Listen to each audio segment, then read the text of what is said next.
नमस्कार दोस्तों, आज की इस क्लास में हम महाजनपद कालीन जो 4 और मुख्य महाजनपद थे, जिसमें से मगध महाजनपद जो कि सबसे महत्वपूर्ण था, जिसने आगे चलकर धीरे धीरे करके सारे इन महाजनपदों पर अधिकार कर लिया और एक मगध साम्राज्य की स्थापना की। तो उस मगध महाजनपद के बारे में भी पढ़ेंगे, लेकिन अभी जो है फिलहाल अभी हम उसको डिटेल में नहीं पढ़ेंगे। डिटेल में हम पढ़ेंगे जब मगध महाजनपद मगध साम्राज्य के बारे में पढ़ेंगे। इसके बाद का जो टॉपिक होगा उसमें पढ़ेंगे, तो देखेंगे इस प्रकार से मगध जो है वो एक महाजनपद से एक साम्राज्य की स्थिति को प्राप्त करता है।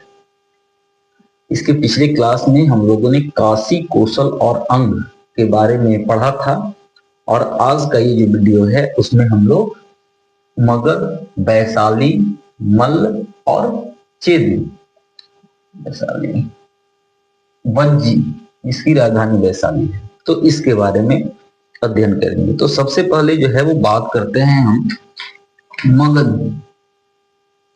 कहता है कि मगध महाजनपद जो था वो बाकी महाजनपदों में सबसे महत्वपूर्ण था।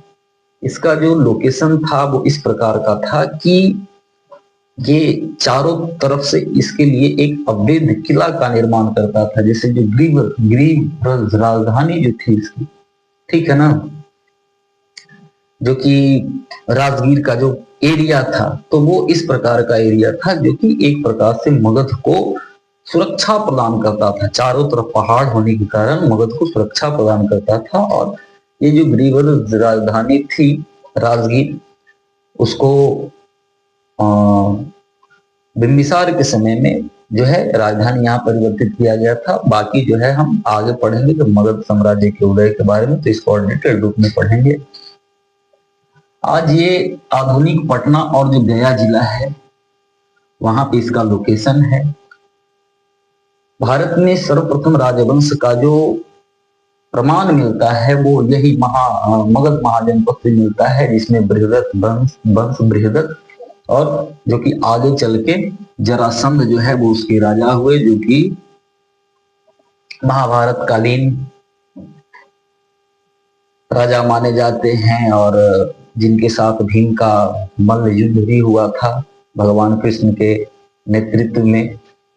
तो इसके बारे में आप लोग अवगत होंगे। ये जरासंध वही था जिसने आगे चलकर शिशुपाल, जरासंध और ये जो दुर्योधन था उसका अपना एक गठजोड़ था। मतलब ये लोग जो थे वो एक ही ग्रुप के लोग थे, मतलब मित्र थे। कहता है कि बाद में अजात शत्रु के शासनकाल में जो राजधानी है उसको पाटली गांव, जो कि आज का पाटलिपुत्रा कहा जाता है, तो वहां पे परिवर्तित किया गया।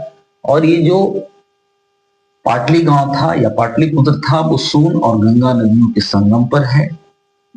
तो यहाँ राजधानी जो है वो परिवर्तित किया गया था अजातशत्रु के द्वारा, इस उद्देश्य से, क्योंकि जैसा कि हम लोगों ने वैदिक काल में भी पढ़ा है कि जो भी राज्य थे वो नदियों के किनारे ज्यादा अवस्थित होते थे, क्योंकि वहाँ जो राज्य है उनको बहुत ज्यादा सुविधा मिल जाता था। उनके डेवलपमेंट के लिए बहुत सारे जो फैक्टर हैं वो वहां पे उनको उपस्थित मिलते थे। इसलिए जो भी बड़े बड़े राज्य थे वो अपनी राजधानी को धीरे धीरे करके नदियों के संगम पर ही शिफ्ट करते थे। बाद के क्रम में तो अजातशत्रु ने वही काम किया और जो गिरिव्रत जो राजधानी था उसको बदल के ले लाया कहाँ, तो पाटली गांव, जो कि सोन और गंगा नदियों के संगम पर है। अब ये जो मगध महाजनपद है इसके बारे में बस इतना ही कहानी नहीं है, तो बहुत छोटा कहानी है। और अभी जो है हम सिर्फ महाजनपदों का कुछ छोटा छोटा परिचय देख रहे हैं।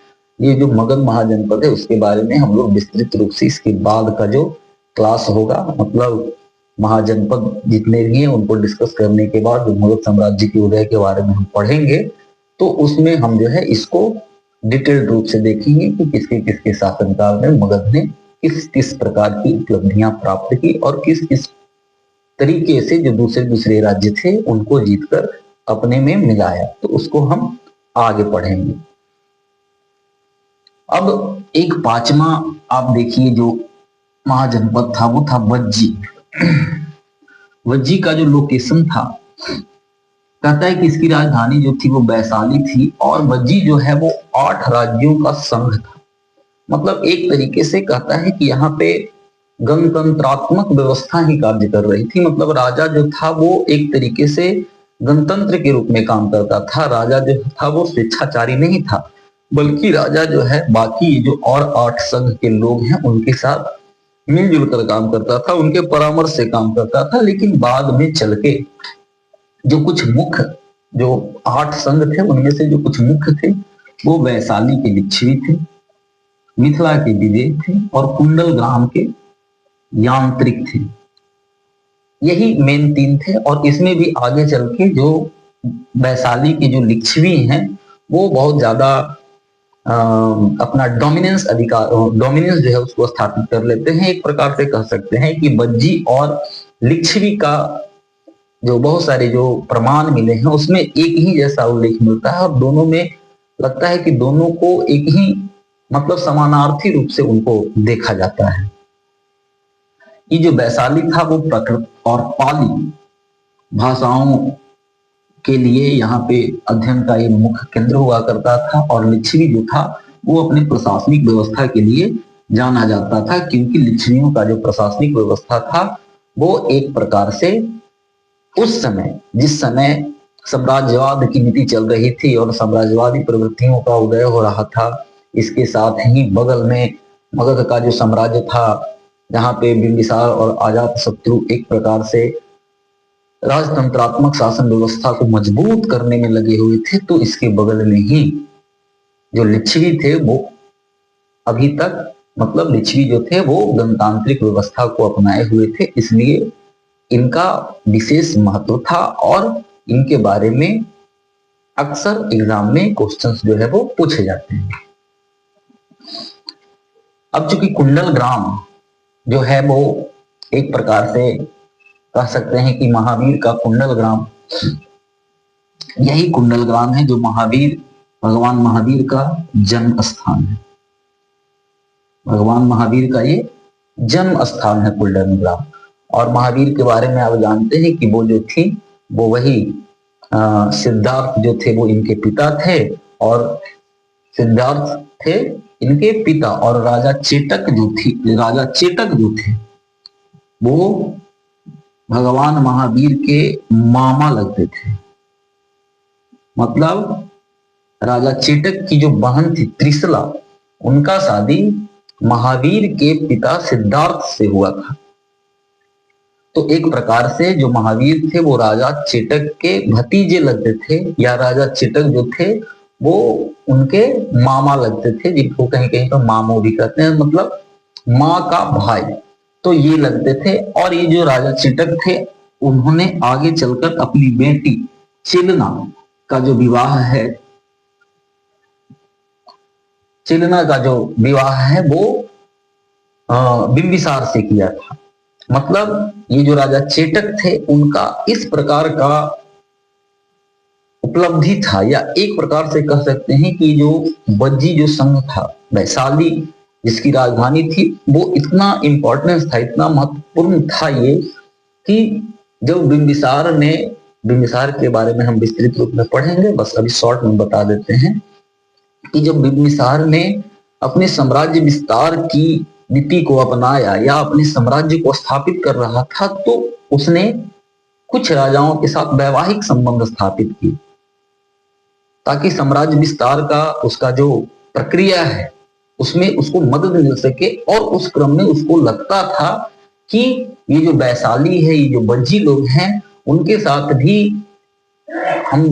हमारा जो है वो एक रिलेशन होना चाहिए, वैवाहिक संबंध होना चाहिए, क्योंकि उस समय ये जो वज्जी और वैशाली थे वो बहुत ताकतवर थे, मतलब पावरफुल थे। इसलिए आप समझ सकते हैं कि बिंबिसार भी इनसे लड़ना नहीं चाहता था, बल्कि इनसे मधुर संबंध बनाना चाहता था। और यही कारण था कि बिंबिसार से चिलना जो है राजा चेतक की बेटी, ठीक है ना, उनका शादी जो है वो बिंबिसार से होता है, और उनकी बहन जो है त्रिशला उनकी शादी भगवान महावीर के पिता सिद्धार्थ से होता है। मतलब राजा चेतक जो थे वो भगवान महावीर की के मामा थे। तो इस प्रकार से हम देखते हैं कि ये जो वैशाली महाजनपद था जो कि गणतांत्रिक व्यवस्था में काम कर रहा था, यहाँ पे बौद्ध और जैन दोनों धर्म जो थे वो फल फूल रहे थे। महावीर स्वामी तो खुद यहीं से रिलेटेड थे, आप देख रहे हैं किसी राजघराना से संबंधित थे।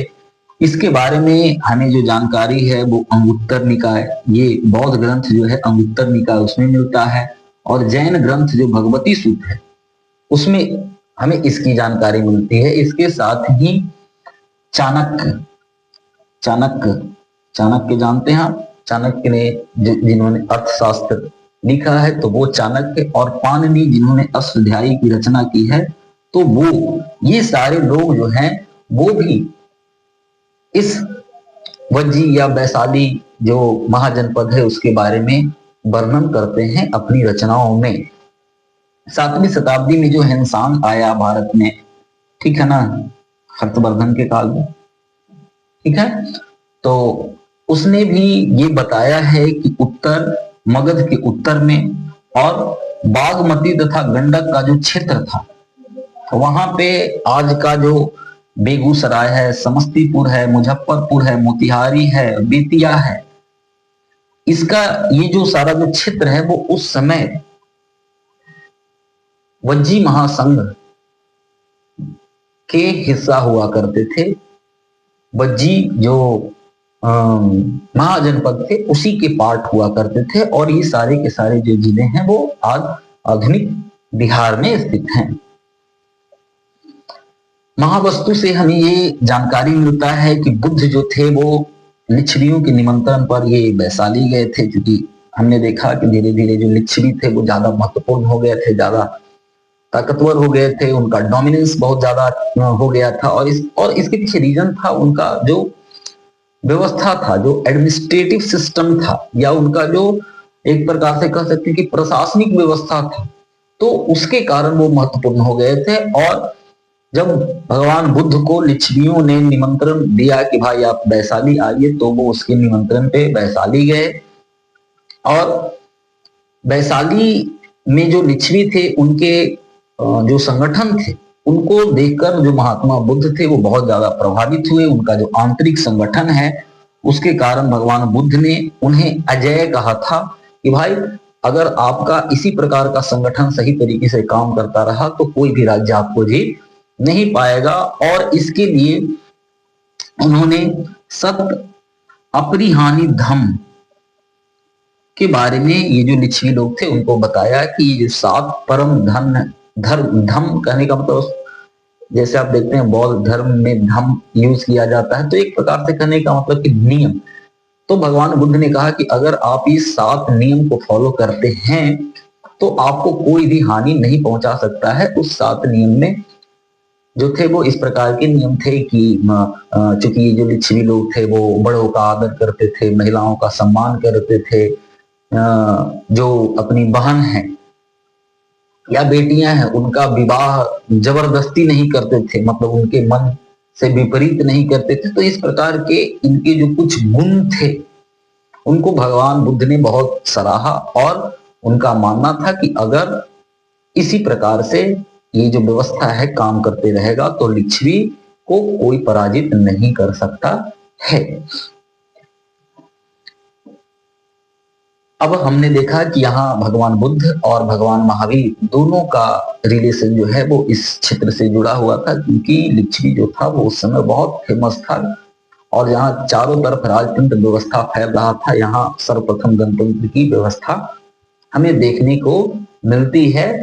किस काल में? तो महाजनपद काल में, जो कि बहुत ही प्राचीन समय इसको माना जाता है। और ऐसा ऐतिहासिक तथ्य मिलता है कि ये जो है कहीं कहीं पे एग्जाम में क्वेश्चन आता है कि सबसे पुराना लोकतंत्र जो है वो कहाँ देखने को मिलता है, तो वैशाली का लिच्छवी, ठीक है, वर्ल्ड का सबसे पुराना लोकतंत्र। बाद में अजात शत्रु के काल में क्या होता है कि वज्जी और जो मगध है उसके बीच संघर्ष बढ़ जाता है। उसके पीछे रीजन ये था कि चूंकि जब अजातशत्रु अपने पिता बिंबिसार की हत्या कर देता है तो जो उसकी माँ थी चेलना, ठीक है ना, वो वापस और उसके मतलब माँ जो थी चेलना, और उनसे 2 बेटा हुआ था, हल और बेहल, जिसके बारे में पीछे और उसमें पढ़ेंगे।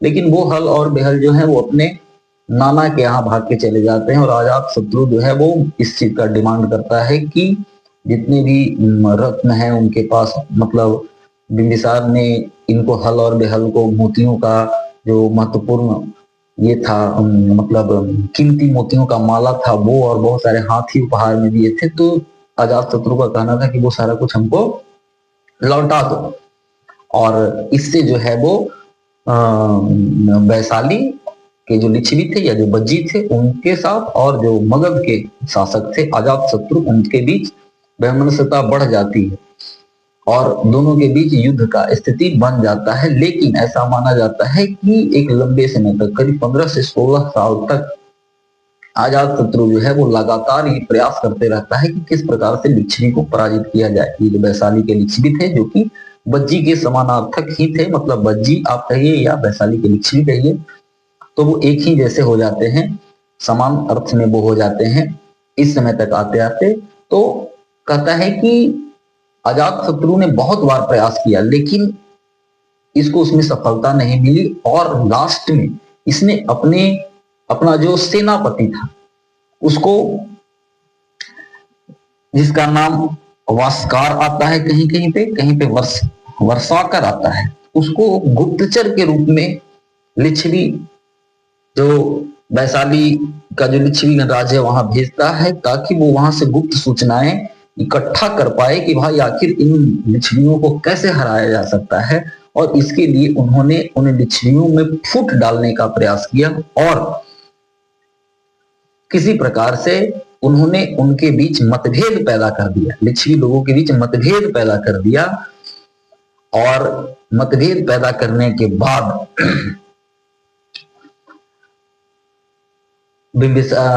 अजातशत्रु ने इस लिच्छवी प्रदेश पर अटैक कर दिया। और ऐसा जो क्वेश्चन है वो बार बार एग्जाम में आता है कि अजातशत्रु ने किस चीज का प्रयोग किया था, तो महाशील कंटक और रथ कुशल, ठीक है, रथ कुशल और महाशील कंटक नाम का जो शस्त्र है उसका प्रयोग सबसे पहले अजातशत्रु ने इन लिच्छवियों के विरुद्ध किया था, और वो लिच्छवी प्रदेश को जीतने में सफल हुआ। लेकिन यहाँ ये बात ध्यान रखने योग्य है कि जैसा कि भगवान बुद्ध ने कहा था कि जब तक लिच्छवियों का अपना ये जो प्रशासनिक व्यवस्था है वो सही तरीके से काम करते रहेगा तब तक इसको कोई नहीं हरा सकता है। और ये बात सत्य हुई, क्योंकि जब बाद में वर्षाकर के द्वारा वहां लोगों के बीच में मतभेद पैदा कर दिया गया, लोगों को तोड़ दिया गया, लोगों के बीच मनमुटाव पैदा कर दिया गया, उसका फायदा उठाकर बाद में अजातशत्रु ने इस लिच्छवी प्रदेश को अपने साम्राज्य में मिला लिया। अब एक है छठा मल्ल।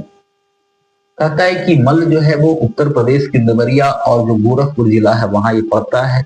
ये जो मल्ल है उसकी 2 राजधानी थी, एक राजधानी थी कुशिनारा जो कि देवरिया जिला कासिया में पड़ता है, और एक राजधानी थी पावा, ये आधुनिक पररौना आदिपुर का जो एरिया है वो पड़ता है। बाद में जो कनिंघम है, ठीक है ना, उन्होंने भी यहाँ पे खुदाई किया और उनके अकॉर्डिंग वो मानते थे कि ये जो कासिया है और ये जो फाजिल नगर है तो उसके बीच जो है वो करीब 10 मील का ये दूरी था। ये जो कुशिनारा है वो बुद्ध का निर्वाण स्थल भी है, यहाँ पे ही भगवान बुद्ध ने अपना निर्वाण प्राप्त किया था, मतलब वो मृत्यु को प्राप्त हुए थे। स्टार्टिंग में यहाँ राजतंत्र था लेकिन बाद में गणतंत्र की स्थापना हुई और चंद्रगुप्त मौर्य के काल में इसे मगध साम्राज्य में मिला दिया गया। अब जो पावा था वो जैन संप्रदाय का, इसको सारनाथ कहा जाता है। मतलब ये जो मल्ल थे वहां भी, मतलब इस समय आप एक तरीके से देख सकते हैं कि ये पूरा का पूरा रीजन है 6वीं शताब्दी ईसा पूर्व का जो रीजन है, टाइम पीरियड है, इसमें बौद्ध और जैन धर्म जो कि फल फूल रहे थे, आगे बढ़ रहे थे। ये दोनों हिंदू धर्म के ही पार्ट थे, हिंदू धर्म से ही अलग होकर ये नया धर्म बने थे, और ये जो दोनों धर्म के जो संस्थापक थे वो क्षत्रिय कुल से थे, और उन्होंने अलग अलग धर्म को चलाया था। तो इस प्रकार से हम देखते हैं कि अधिकतर जो इस प्रकार के महाजनपद थे वहां पे बौद्ध और जैन दोनों धर्मों का समान रूप से प्रचार प्रसार हो रहा था। और जो उस समय के जो राजा थे, क्योंकि अब दोनों धर्म को स्टार्ट करने वाले भी क्षत्रिय कुल के ही थे, तो उनको हर जगह जो है वो मान और सम्मान मिलता था और उनका स्वागत किया जाता था। तो जैन संप्रदाय का सारनाथ इस पावा को कहा जाता है, क्योंकि भगवान महावीर ने सर्वप्रथम यही अपना जो उपदेश है वो दिया था। लेकिन यहाँ पे एक जो है आप कुंडा कमार पुत्र का नाम जो है वो इससे जुड़ा है। ये पावा का ये व्यक्ति था, माना जाता है कि ये जाति से लोहार था, और इसका फल का बगीचा था, आम का बगीचा था, जहां जब भगवान बुद्ध कुशीनगर जा रहे थे तो पावा होकर जब वो कुशीनगर जा रहे थे तो इसका जो फल का वही आम का जो बगीचा था वहां पे ये रुके थे, और वहां भगवान बुद्ध ने सूकर मर्दम का पान किया था, सूकर मर्दम खाया था। ठीक है, और ऐसा जो ऐतिहासिक तथ्य है उसमें ये बताया जाता है कि भगवान बुद्ध ने ये जो कुंडा कमार पुत्र हैं उनको ये आदेश दिया था कि ये जो शुकर मर्दव है वो सिर्फ खाने परोसा जाए, और बाकी जो भिक्षु हैं उनको जो मीठा चावल है और केक है वो परोसा जाए।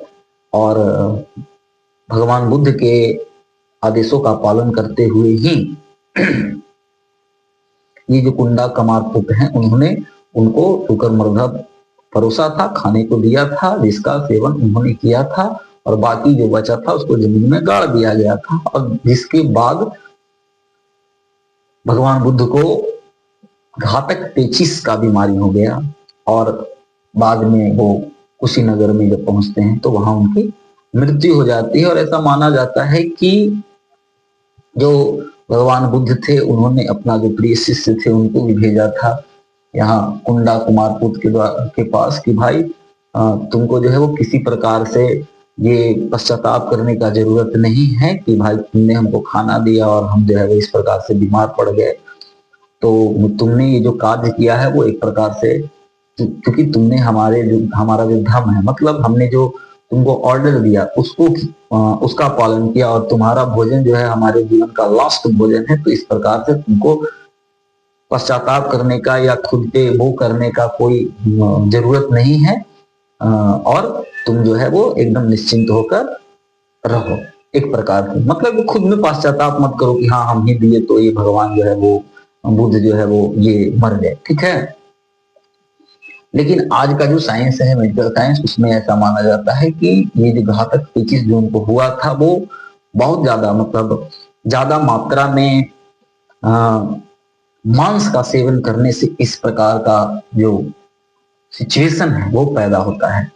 तो इसी प्रकार का सिचुएशन जो है वो पैदा हुआ, और इस शुकर मर्दव के सेवन से भगवान बुद्ध की आगे चलकर जब वो कुशीनारा पहुंचते हैं तो वहां उनकी मृत्यु हो जाती है। तो ये जो कुंडा कमार पुत्र है इसको भी आप लोग जो है वो ध्यान में रखिएगा।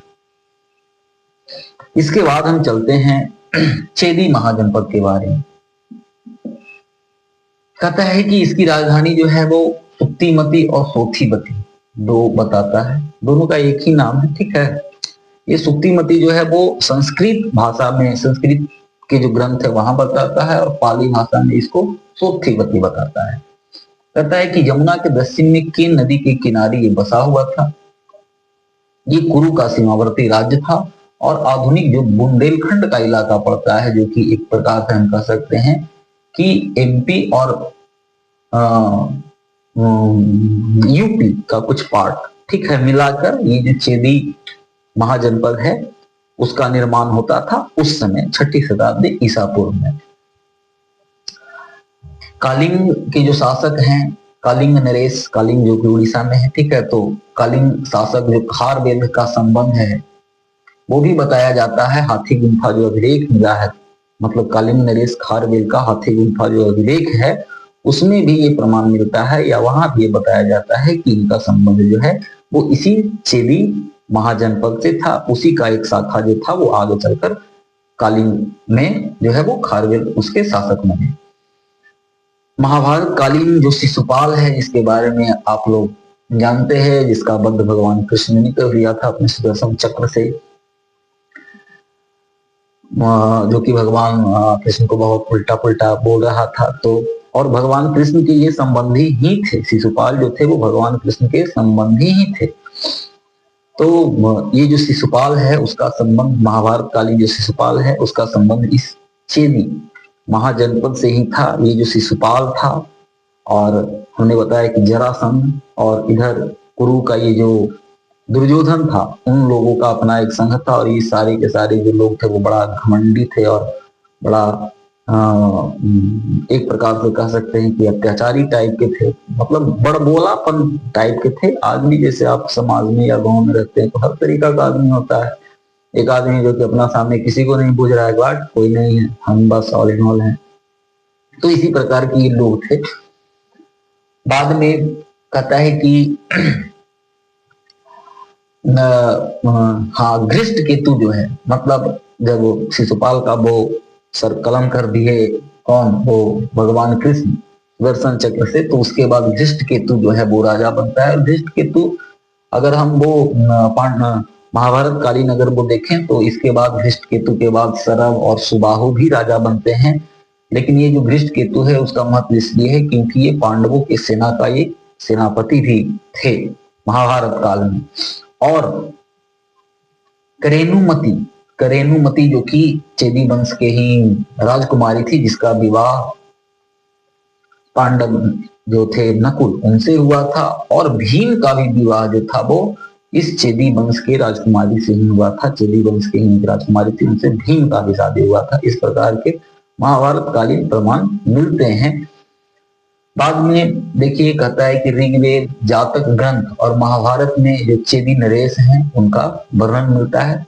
ऋग्वेद में, जातक ग्रंथ में और महाभारत में इन चेदी नरेशों का वर्णन इस प्रकार से मिलता है। मतलब शिशुपाल के बारे में हम बताए कि शिशुपाल का वर्णन मिलता है, जिनको भगवान कृष्ण ने वो अपने सुदर्शन चक्र से उनका वध किया था।